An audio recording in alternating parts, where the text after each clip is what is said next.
Hi, it's Katrina. Number 10. God Self Icon.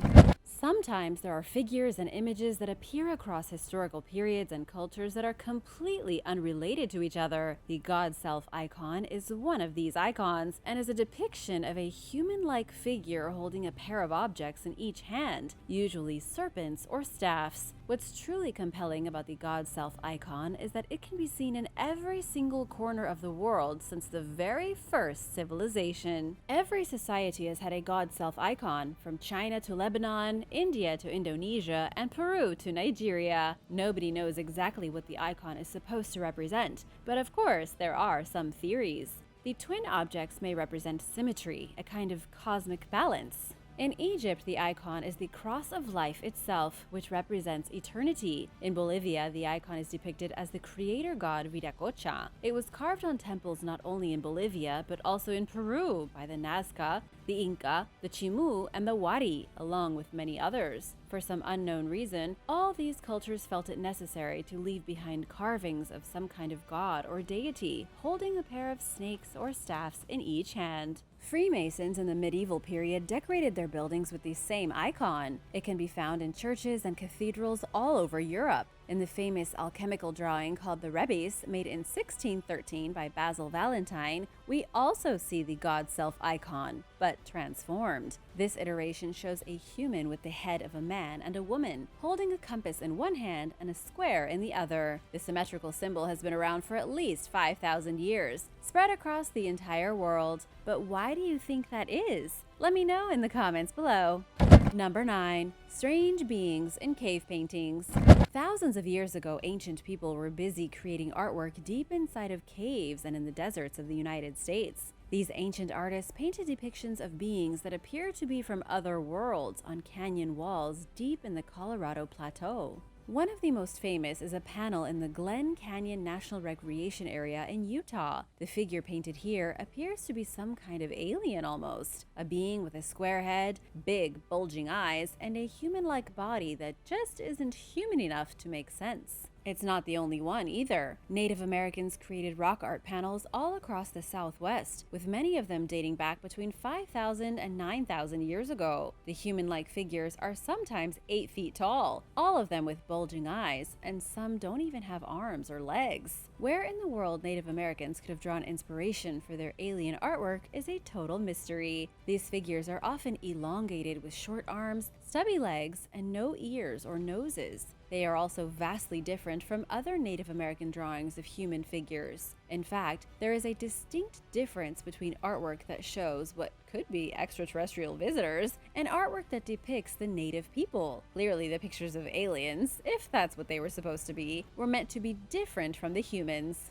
The most realistic theory is that these were representations of their gods or spirits from beyond, and that's why they looked so different. These paintings can be found across Arizona, Nevada, and even Wyoming. Another interesting fact is that most of the people who lived here, like in the Barrier Canyon, didn't farm or even build anything, yet they felt compelled to leave behind images of figures that are kind of human, but not quite. What it could mean is anybody's guess. Number 8. Unicorns around the world.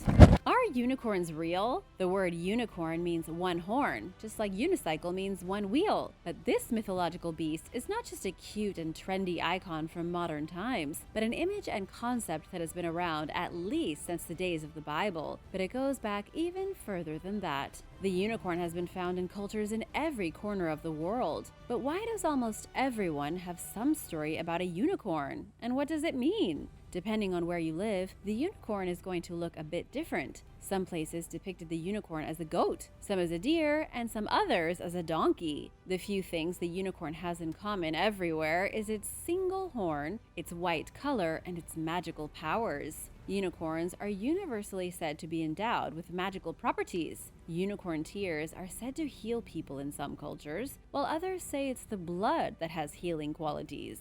Some places even say powdered unicorn horn is an antidote for any poison. But the truth is that the unicorn as we know it today, as a white, gleaming, magical horse, never really existed at all. The first written mention of this mythical beast comes from the King James Version of the Bible, published in 1611. There are 9 references to unicorns in this version, though some scholars believe it was mistranslated. The word was simply supposed to mean a single-horned animal, possibly a reference to a rhinoceros. It may have also been talking about a wild bull, or perhaps it even was passed down by our early human ancestors who lived alongside the Elasmotherium Sibiricum, or the Siberian Unicorn. This creature really did exist, but it was hairy and more like a woolly rhino. In any case, it seems that from here, tales of a great white creature with one horn spread across the world and spawned hundreds of different versions, many of which are still alive today. It shows how much we humans really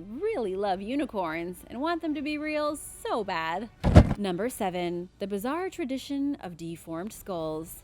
By far, one of the most bizarre coincidences is the elongated skull. Skulls that have been purposely deformed so they look eerily similar to depictions of aliens have been found around the globe by cultures that never once interacted with each other. During the 4th and 5th centuries in Europe, the Huns, the Goths, and even the Alans were practicing cranial deformation. In fact, Theodoric the Great, the king of the Goths in the 6th century who dominated most of Europe, had a deformed skull. Only a single image of him remains today, but he clearly had such a deformed head that his eyes appeared saucer-like, and his skull was nearly reminiscent of a traffic cone. There were a lot of these types of deformations in Europe. Archaeologists have found at least 64 examples in Germany, 43 in France, and 15 in Switzerland. Then there's Latin America, where people with deformed heads have been found going back at least 1,000 years. When these skulls were discovered in Peru, they were so alarming that people literally thought they were aliens. And yet the practice continued in faraway places like Africa, with the Mangbetu tribe in the Congo until the 1950s. Nobody knows why everyone on the planet seemed to be so intent on making their skulls resemble what we think of today as aliens. Aesthetics may change over time, but for multiple world cultures, long pointy heads were apparently on trend for many years. Number 6. Egyptians in Australia. In a shocking new potential discovery, a claim has been made that explorers from Egypt built a pyramid beneath a mountain in North Queensland, Australia. Academics have dismissed the claim as absolutely crazy talk, but it might be worth diving into at least a little. The pyramid in question is about 3,000 feet tall, apparently the resting place of an Egyptian royal named Nefertiti. This is all according to a man named Ray Johnson, an extremely controversial amateur historian, who says he found the location of the pyramid based on hieroglyphics discovered an hour north of Sydney. These hieroglyphics were originally found back in the 1970s at Gosford and have been dismissed as fakes. But not everyone is convinced. Ray believes the hieroglyphics are real, and they suggest a pyramid was built over 2,500 years ago by Egyptians who found their way to Australia. He also says that the pyramid is now buried beneath a mountain near Cairns. Do you really think the ancient Egyptians could have made it all the way to Australia to build a pyramid? Let me know your thoughts in the comments below. And now for number 5. But first, I want to give a big shout out to Tammy Ashley and Stephen Church. Thanks so much for watching and hanging out with us today. If you are new here, be sure to subscribe and join the Origins Explained family. Number 5. The coincidence of architecture.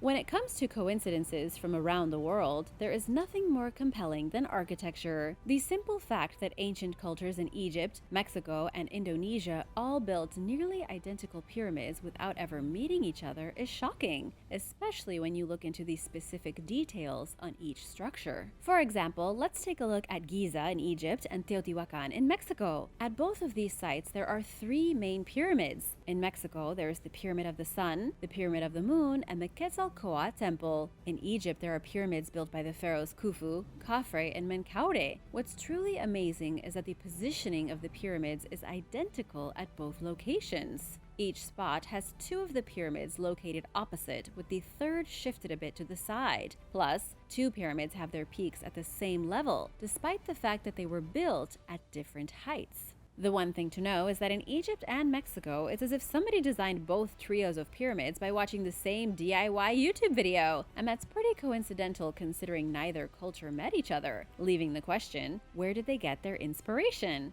Let me know your thoughts in the comments below. Number 4. the Great Catastrophic Flood. Just about every ancient civilization had a flood myth, meaning a myth in which a gargantuan flood decimated the entire world. In almost every case, the civilization blamed this terrifying flood on one deity or another. In Egypt, they believed it was the god Ra and his daughter Sekhmet responsible for the flood. Ra sent Sekhmet to destroy part of humanity because they were being disrespectful and unfaithful. Humanity's rudeness caused a great flood that washed over the people and left a huge number of them dead. But there are a lot of other flood myths, like the one in India, from when Lord Vishnu warns a human named Manu of an impending flood. He orders Manu to go and collect every grain in the world and then hoard them inside a boat. Manu's charged with preserving the grain until the flood is finished. And if this sounds familiar, it's because it's basically the same story told in the Bible about Noah and his ark. And now for the great bombshell. Archaeologists have found evidence in the form of mollusks and microfossils that prove there was a huge influx in marine life around 9,000 years ago. Physical evidence shows there was indeed a flood of biblical proportions that ravaged lands from the Black Sea to the floodplain between the Tigris River and the Euphrates River. There was a very real flood that happened, and it probably stayed in the minds of the people for hundreds of years after. These people would never forget the devastation that came when the flood blanketed the world, and this is where all the similar stories came from. It may seem like a coincidence, but all the myths of the flood were probably inspired by a very real event in history. Number 3. Vikings in North America.